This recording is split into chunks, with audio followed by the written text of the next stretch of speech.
Hey guys, so this is my 2014 Lexus IS 250 and I thought I would do a bit of a walk around, just show some of the features and all that. Now it's not a full in-depth review. Man, those seagulls just won't shut up. Anyway, so this is not a full in-depth review. I've got a separate video on my channel which I'll put down below in the description. So check that out if you want to know a bit more about the car and sort of comparing it with its competitors in the segment. But I just thought I would just do a brief walk around of the car. So firstly, you might notice that this bumper does not look like the normal bumper, and that's because this is an aftermarket 2021 IS F Sport bumper conversion. Now this is from Car Act. I do actually help to sell their bumpers here in New Zealand, and this is one of the very first cars ever in the world to have this bumper fitted. I had it shipped to New Zealand very quickly via air freight, and took some photos for the company. So anyway, this is one of the very first ones here. But anyway, it just sort of makes the car look a bit more aggressive and nicer. Now, I mean, people do talk a lot about the headlights and do they suit it or not, but the catch is it's tricky because the DRLs are separate to the headlight assembly. So anyway, I'll have a different video about that so this doesn't get, you know, derailed from the purpose of the video. So anyway, the front here, now there are two types of headlights that you can get. You can get the standard ones, and then these of course are the LED ones. So they've got two lenses here, yeah, it looks really sharp, I think, with the DRLs. They're very nice and, yeah, I guess aggressive sort of ticks, which is cool. This has the radar cruise control. You can see that's actually the radar behind the badge there, if I can focus the camera on it. And then this badge obviously has to be a specific badge made of a different kind of plastic so that the radio waves can not be interfered with when driving. So this is a luxury model, not the F Sport. As you can see, there's no F Sport badging on it, but being the luxury model, you get the larger 18-inch wheels. And on the roof here, on the windshield, you can see it's also got that's the rain sensor for the rain sensing wipers, and then here you've got the camera, which is for the lane departure alert. So now I apologize, it is not in the cleanest shape because I'm actually selling the car this afternoon, and I'm doing this video quickly. It's had a very rough clean, a very quick one, but I'm going to be giving it a proper clean before I do sell it. So as you can see, you know, it needs a bit of work there.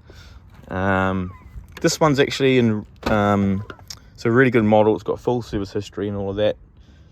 Boot space is all right, but I must say it's a lot better in this generation that you can fold down the rear seats, 60-40 split. Normally, well, with the previous IS you couldn't do that, so nice that it has that. Got your factory rear view camera there, which I believe is standard on all models, at least in New Zealand it's standard on all models. So yeah, beautiful exterior shape. I really love it. I love the wing mirror design as well.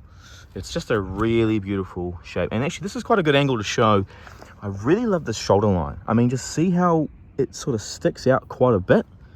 If I kind of go from that angle there, you can see it's a really nice shoulder line. And if you look down from this side, you can sort of see again just the way that the mount for the wing mirrors, you know, on this sort of more horizontal area, it just looks nice. And when you look down to grab the handle, it just, yeah, it's hard to describe, but it's just it's really nice design. And I just think they've just designed this car so well. I mean, again, with that beautiful, everyone talks about it because it's obviously a big sort of design feature, but sort of that line there that comes up, follows all the way to the tail lights, kind of wraps all the way around. Yeah, really beautiful. I think one of their best looking cars, to be honest. The IS has always been strong in that regard. Here are my jumpers. It's a cold morning here in Auckland, but I don't need them right now, so I'll take them out. This one does have a bit of a defect here. There's some gouge marks. I don't know what they were trying to do in the back, but anyway, it is what it is. And of course, this is not normal for the luxury model. This is only for the F-Sport models, but I managed to source some of these seats from another IS and thought, why not put it in? Just makes the interior pop a bit. So legroom, headroom is better than the previous generation, but of course this is a compact sedan, so don't expect to have a lot of room. That's just this class of car. Rear air vents for your face, and of course underneath you've got some for your feet. I actually really like this view. When you sit in the back with the red seats, these seats just look so nice. The shape, the condition of the leather, although I think it may be New Lux instead of genuine leather, but either way it holds up really well. And it just, I don't know, sitting in the back, it's a very cool view of these seats there. And here's a good view of the front area as well. So I believe there's probably only 2 features that this car is missing. If I'm incorrect, please let me know. But the 2 features I think it is missing is the heated steering wheel and the sunroof. And I think other than that, it's pretty well loaded up. So again, being the luxury model here, we do have automatic side view mirrors, which will, again, if you just touch there, they will close. And of course, if you grab the handle, they open up as well. So that's part of that. And it's got the memory seats here, 3 memory seat positions. All of the windows are fully automatic. And you can see the inside here. I do really love this red. I think it's Rioja red. So yeah, automatic high beam. I really love that on road trips. It's very satisfying seeing it go on and off by itself. You've got the rear sunshade, parking sensors, and blind spot monitors. Yeah, I'm not sure what these 2 blank buttons would have been. So if you know, let me know in the comments section. And stepping inside here, yeah, so one of the first things is that, yeah, it does have the easy driver's easy access, I think it's called, or entry and exit, which is when you put your foot on the brake to turn the engine on, it moves the steering wheel forward, and it also moves the seat forward as well. Now this does have the Mark Levinson sound system, and there's a few ways to tell that it's got it. Firstly, of course, it says that here, and then you've got this very nice finish. I really wish they had this sort of brushed aluminum or whatever it is. I wish they had this more. It's just such a nice finish compared to this like cheap, very dull plastic. Anyway, the other way to tell is that these knobs here, what I find really funny is that this knob is for the fancier, Mark Levinson system, but there's a nicer looking, volume and tuning knob, and that is on the standard one. So I think, like, looks wise, this doesn't look as good as the other one. But anyway, that's another way to tell. And I believe in the subwoofer on the back there is a little badge which says Mark Levinson as well.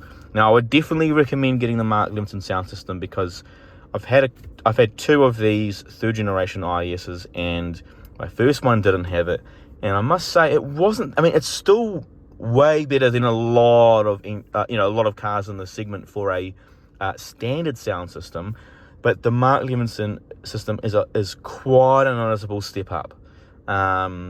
And so yeah, I would definitely recommend getting the Mark Levinson sound system. Inside here, got this. I really like the analog clock. Some people don't really like it, but personally I do like it. So you've got that. Again, heated and cooled seats. If you had a heated steering wheel, there's an extra button over here that would be there as well. So we've got the remote touch interface controller. Now, I mean, personally, I actually think the controller is not that hard to use. I mean, it may take a little getting used to, but seriously, compared to the other systems out there, even I've used iDrive, I've used Audi's multimedia interface, I've used Mercedes's command system, and all of them, they're all a little bit different. They all take a little bit getting used to. This is pretty, what you learn is the muscle memory of using this. But to understand how the infotainment functions, that is very easy. Like getting in out of pages, it's very easy to navigate through the system. With the other cars I found, the muscle memory to operate this is a bit easier, but there's a lot of menus and systems and settings that the navigation part is harder, even though this part's easier. But anyway, if you're worried about this being an issue, if you're going to buy this car, don't be worried.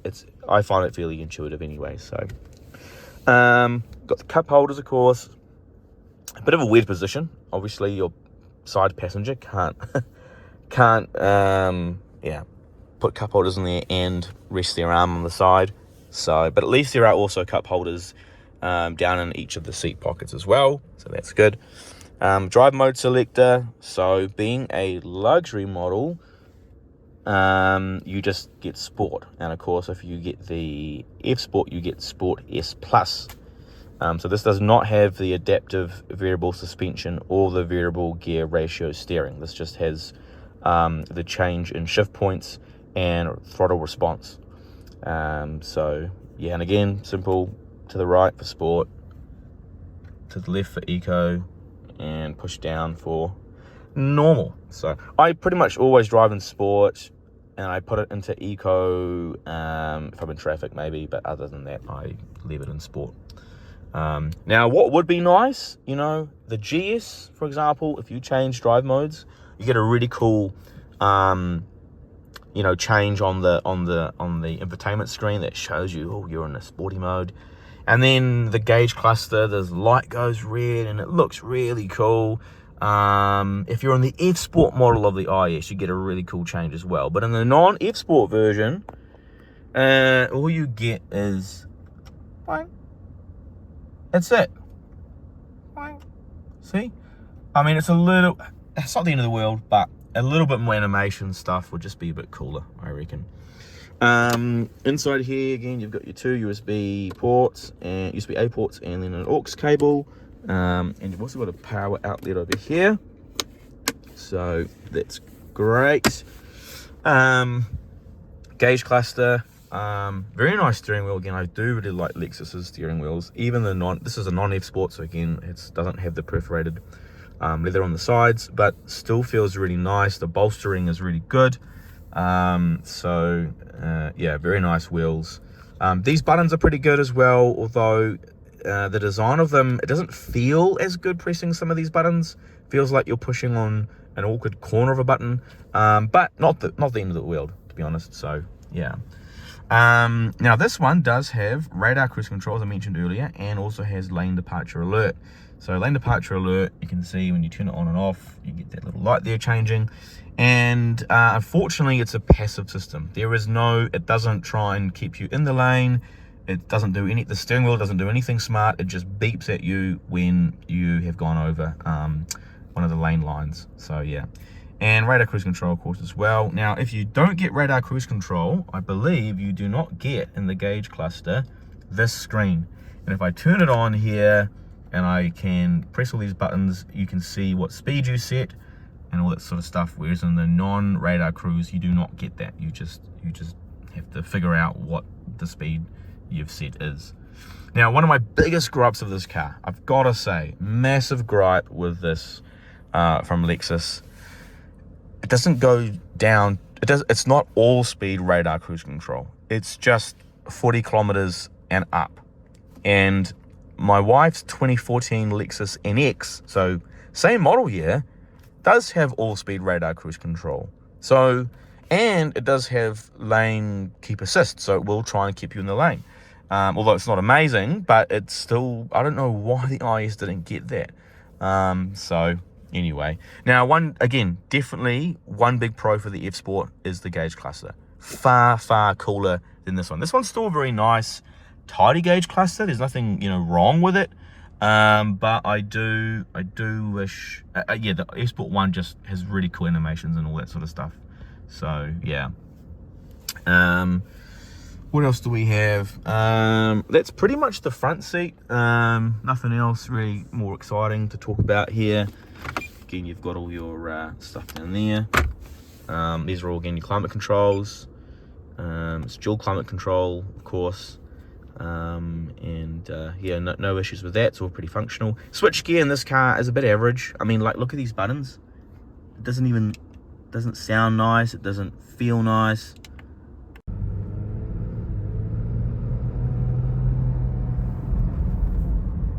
Just a very smooth engine note.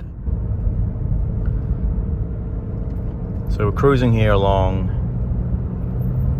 and this car is just, I've got to say, it's just an absolute joy to drive this. It really is. It is so soft and so smooth. And I think the thing is, with Lexus cars, and Japanese cars in general, they tend to be softer cars. And if you look at the Germans, they tend to be a bit more firmer, more rigid, and that's not necessarily a bad thing. I love my Mercedes and I love how it drives, but this is just so soft. It just glides. It glides smoothly.